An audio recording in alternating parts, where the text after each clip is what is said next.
নমস্কার, আপনাদের সকলকে ভয়েস অফ 369 চ্যানেলে স্বাগত জানাচ্ছি। আজকে আমরা এই ভিডিওতে যে বিষয়টা নিয়ে আলোচনা করতে যাচ্ছি তা হচ্ছে নর্থ সেন্টিনেল দ্বীপ। এই দ্বীপটি বঙ্গোপসাগরে অবস্থিত। আন্দামান নিকোবর দ্বীপপুঞ্জের যে দ্বীপগুলো আছে তার মধ্যে একটি দ্বীপ হচ্ছে নর্থ সেন্টিনেল দ্বীপ। এখানে সেন্টিনেলীয়রা বসবাস করে। এরা এমনই একটি উপজাতি যারা বাইরের বিশ্বের কোনো যোগাযোগকে এরা মেনে নিতে পারেনি। এরা আধুনিক সভ্যতার যোগাযোগবিহীন মানুষদের মধ্যে একটি উপজাতি। আধুনিক সভ্যতা কার্যত এদের ছুঁতেও পারেনি। এই নর্থ সেন্টিনেল দ্বীপটি পোর্ট ব্লেয়ার থেকে 50 কিলোমিটার পশ্চিমে অবস্থিত। এই সেন্টিনেল দ্বীপটি চারিদিকে বনভূমি দ্বারা বেষ্টিত। North Sentinel island Andaman Nicobar আইল্যান্ডেরই অংশ, যেখানে 572টা আইল্যান্ড আছে। এই আইল্যান্ডগুলোর মধ্যে শুধুমাত্র 38টা আইল্যান্ডেই লোক বাস করে, আর তার মধ্যে 12টা আইল্যান্ড ট্যুরিস্টদের জন্য ওপেন আছে। পুরো আন্দামানটা 3টে পার্টে বা ডিস্ট্রিক্টে বিভক্ত। 1 নম্বর হচ্ছে নর্থ এবং মিডিল আন্দামান, 2 হচ্ছে সাউথ আন্দামান এবং 3 হচ্ছে নিকোবর। এই আন্দামান নিকোবর দ্বীপপুঞ্জের ক্যাপিটাল শহর হলো পোর্ট ব্লেয়ার, যেটা সাউথ আন্দামানে অবস্থিত। নর্থ সেন্টিনেল দ্বীপটি এখান থেকে 50 কিলোমিটার দূরে অবস্থিত। এই আইল্যান্ড ছোট আইল্যান্ড, যার ক্ষেত্রফল 60 স্কোয়ার কিলোমিটার। পুরো অংশটা গভীর জঙ্গলে ভরা। এই দ্বীপে বসবাসকারীদের বলা হয় নর্থ সেন্টিলেনিস। তবে এই নামটা আমরাই দিয়েছি। অ্যাকচুয়ালি আমরাও জানি না এই আইল্যান্ডে বসবাসকারী উপজাতিরা নিজেদের কি নামে পরিচিত করেছে। তবে মনে করা হয়ে থাকে আজ থেকে 70,000 বছর আগে কিছু সংখ্যক আফ্রিকার উপজাতি খাদ্য এবং বাসস্থানের টানে এক দেশ থেকে অন্য দেশে আসতো মাইগ্রেন্ট হয়ে। আজকের আধুনিক সভ্যতার মানুষ অনেক উন্নত হলেও কিন্তু কিছু মানুষ আছে যারা এখনো উন্নত হতে পারেনি। তারা এখনো পর্যন্ত পড়ে রয়েছে সেই স্টোন এজে। এই রকম একটা জনজাতি ভারতের আন্দামান দ্বীপের কাছে নর্থ সেন্টিনেলে বসবাস করে। সেখানে গেলেই তীর ছুঁড়ে মারা হয়। তারা পরিষ্কারভাবেই বোঝাতে চায় যে তারা কোনোভাবেই সভ্য আধুনিক মানুষদের সংস্পর্শে থাকতে চায় না। তারা এই সেন্টিলেনিস উপজাতিরা আজ থেকে 10,000 বছর আগে আফ্রিকা থেকে ইয়েমেন হয়ে নর্থ সেন্টিনেল দ্বীপে চলে আসে। তখন থেকে এই উপজাতি আইসোলেট করে রেখেছে নিজেদেরকে। বাকি দুনিয়া থেকে এরা সম্পূর্ণ কাট আউট হয়ে রয়েছে।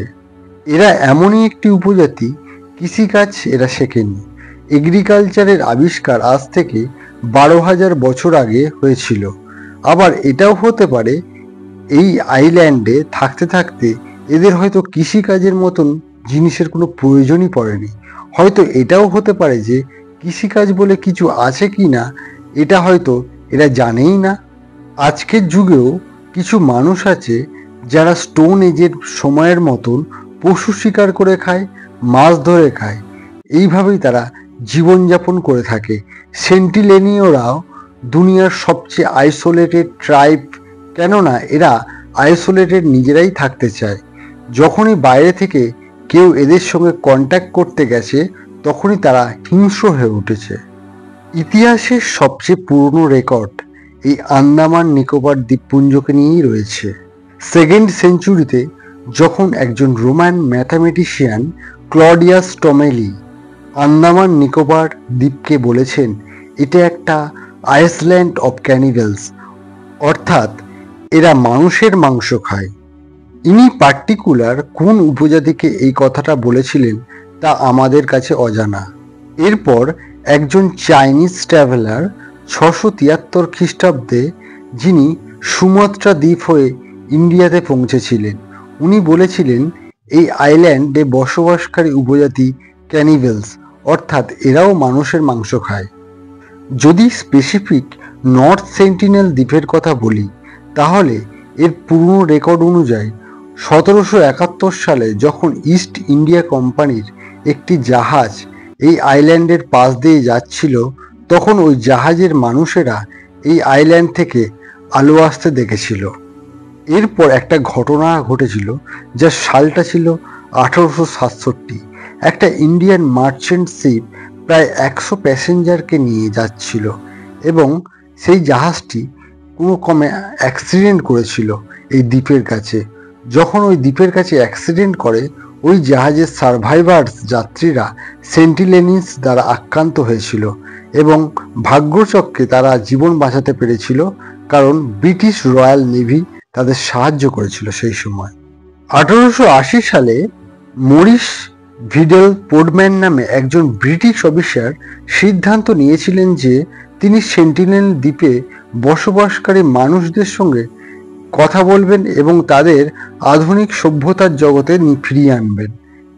ইতিমধ্যে আন্দামানে অন্যান্য বসবাসকারী উপজাতিদের সঙ্গে উনি ভালো সম্পর্ক স্থাপন করে কিছু সংখ্যক উপজাতিকে ওই সেন্টিনেল দ্বীপে উপস্থিত করান, কিন্তু সেই উপজাতিদের সঙ্গে সেন্টিনেলীয়দের কোনো কমিউনিকেট করতে পারছিলেন না।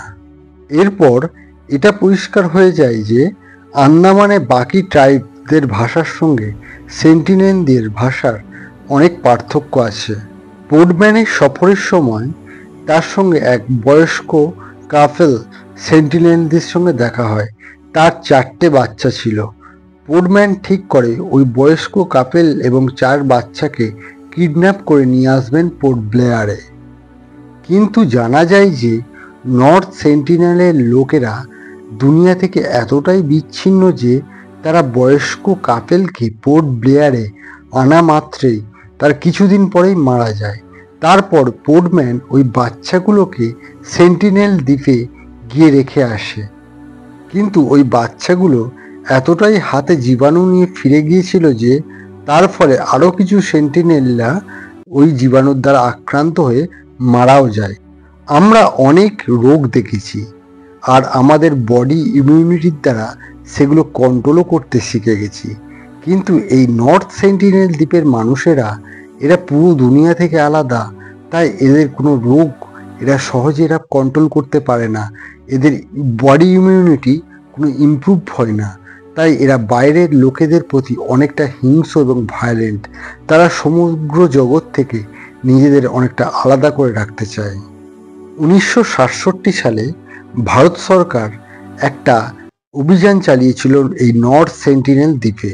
তিলকনাথ পণ্ডিত নামে একজন ব্যক্তি, তার সঙ্গে 20 জন আরও মেম্বার 1 কিলোমিটার সেন্টিনেলদের ফুটপ্রিন্ট লক্ষ্য করেছিলেন, কিন্তু কোনো সেন্টিনেলীয়কে দেখতে পাননি। তারপর তারা সেখান থেকে ফিরেও এসেছিলেন। সালটা ছিল 1974। ইন্ডিয়ান ফিল্ম ক্রুর মেম্বাররা সেই সময় তিলকনাথ পণ্ডিতকে সঙ্গে নিয়ে তারা সেন্টিনেল দ্বীপে উপস্থিত হয়েছিলেন। তখন তারা নিয়ে গিয়েছিলেন কিছু নারকেল আর একটা শুয়োর, কিন্তু ওই দ্বীপের মানুষেরা তারা তীর ধনুক দিয়ে সেই শুয়োরকে মেরে দিয়েছিল আর মাটিতে পুঁতেও দিয়েছিল। ওই টিমের উপর তারা হামলাও চালিয়েছিল। এবারেও তারা ব্যর্থ হয়ে ফিরেও এসেছিল। 1981 সালে একটা মার্চেন্ট শিপ, যার নাম ছিল প্রাইম রোজ, বাংলাদেশ থেকে অস্ট্রেলিয়া যাচ্ছিল। সেই সময় ঝড় আসলে জাহাজটি ওই দ্বীপে আটকে পড়ে যায়। ওই জাহাজের লোকেদের উপর তীরও ছোড়া হয়, তবে ভাগ্যচক্রে সকলে বেঁচে যায়। এই ঘটনা নর্থ সেন্টিনেল দ্বীপের সবচেয়ে বড় ঘটনা। এছাড়াও এটাও লক্ষ্য করা যায় যে নর্থ সেন্টিনেল দ্বীপে মানুষরা যে ধনুষ বাণ ব্যবহার করত ওই জাহাজেরই লোহা দিয়ে তৈরি, আর এটাই প্রথম তাদের লোহার ব্যবহার। আজকের দিনেও আপনি গুগল যদি সার্চ করেন তাহলে নর্থ সেন্টিনেল আইল্যান্ডের ওই জাহাজের অংশ এখনও দেখতে পাবেন। এরপর সালটা ছিল 1991, যখন প্রথমবার ফ্রেন্ডলি কন্ট্যাক্ট সম্ভব করা গেছিল, আর এটাই ছিল শেষ এক্সপিডিশন এই ধরনের ফ্রেন্ডলি কন্ট্যাক্ট হয়েছিল। যার সঙ্গে এই ফ্রেন্ডলি কন্ট্যাক্ট হয়েছিল তিনি হলেন মধুমালা চট্টোপাধ্যায়, যিনি একজন বাঙালি অ্যানথ্রোপোলজিস্ট। এর আগে তিলকনাথ পণ্ডিত একাধিকবার গিয়েছিলেন, কিন্তু এই রকম সাফল্য আসেনি। মধুমালা যখন গিয়েছিলেন, তিনি সঙ্গে নিয়ে গেছেন নারকেল, এবং সেই নারকেল তাদের দেওয়া হয়েছিল হাতে হাতে। তখন এদের মধ্যে একজন সেন্টিনালি যুবক মধুমালা চট্টোপাধ্যায়কে লক্ষ্য করে তীর চালাতে যাচ্ছিল, এবং একজন মাঝবয়সী মহিলা তাকে ধাক্কা দিয়ে থামিয়ে দেয়। তাকে কেন তীর মারতে বারণ করেছিল কিছু তা জানা যায়নি। এভাবেই পরপর দুবার তিনি সেন্টিনেলীয়দের সামনাসামনি হয়েছিল। কেন যে এই সময় সেন্টিনেলীয়রা এত ফ্রেন্ডলি হয়ে উঠেছিল তা কিছুই জানা যায়নি। এই এক্সপেডিশন যখন শেষ মুহূর্তে, তার ঠিক আগের দিন একজন সেন্টিনালি বোটের মধ্যে উঠে আসে। যতদূর জানা গিয়েছিল যে কোনো একজন অ্যানথ্রোপোলজিস্ট বোটে ওঠার পর ওই সেন্টিনালির গলায় একটি হাড় ছিল, সেটা হাত দিয়ে ধরতে গেছিল, এবং সঙ্গে সঙ্গে ওই সেন্টিনালি অস্ত্র বের করে।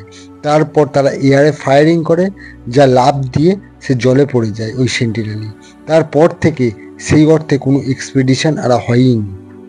2004 সালে যখন সুনামি হয়েছিল, ইন্ডিয়ান আর্মি দেখার চেষ্টা করেছিল যে ওই সেন্টিনেল দ্বীপে কি আদিবাসীরা বেঁচে আছে।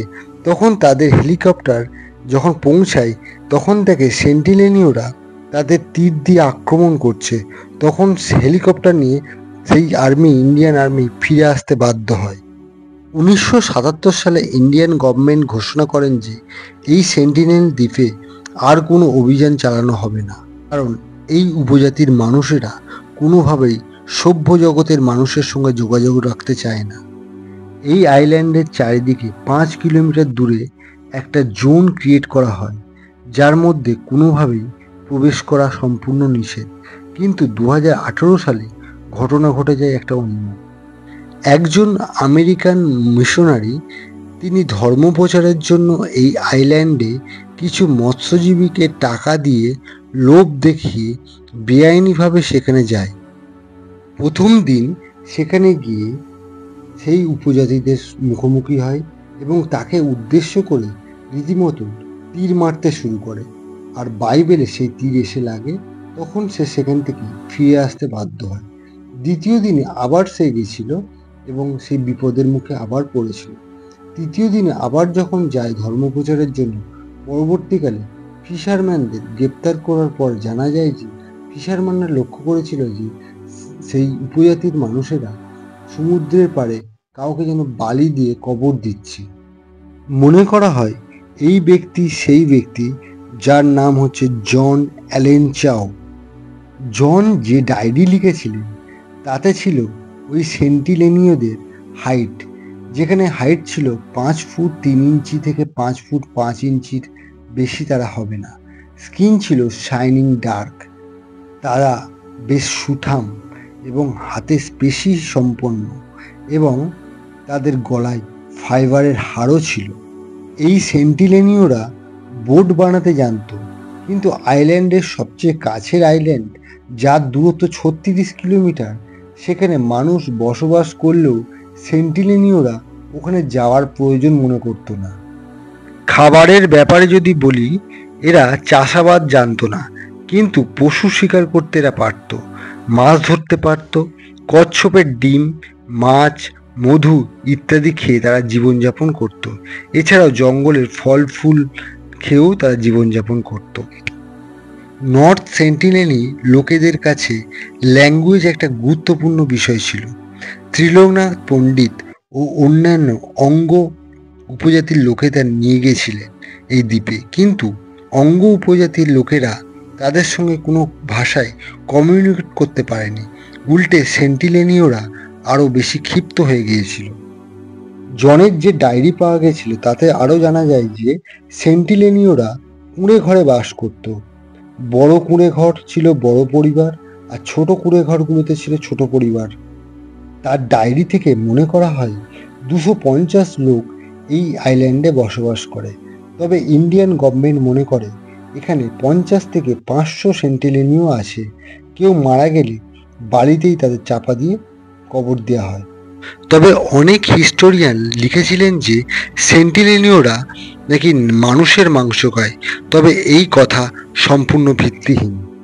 এই নর্থ সেন্টিনেল দ্বীপে সবচেয়ে গুরুত্বপূর্ণ বিষয় হলো এখানকার মানুষেরা কোনো জঙ্গল কাটে না, প্রকৃতির সঙ্গে এরা থাকতে বেশি ভালোবাসে, আর তাদের মধ্যে ওভার পপুলেশনও দেখা যায় না। এইটা ভাবলে সভ্য জগতের মানুষ নিশ্চয়ই অবাক হবেন যে একটা ছোট্ট দ্বীপে এতগুলো মানুষ বছরের পর বছর কিভাবে রয়েছে। আসলে তারা প্রকৃতিকে ভালোবাসে, তারা নেচারের সঙ্গে মিলেমিশে একাকার, যা আমাদের যথেষ্ট অবাক হতে হয়। এই ভিডিওটা আমি এখানেই শেষ করছি। যদি ভালো লাগে লাইক এবং কমেন্ট করবেন। ধন্যবাদ।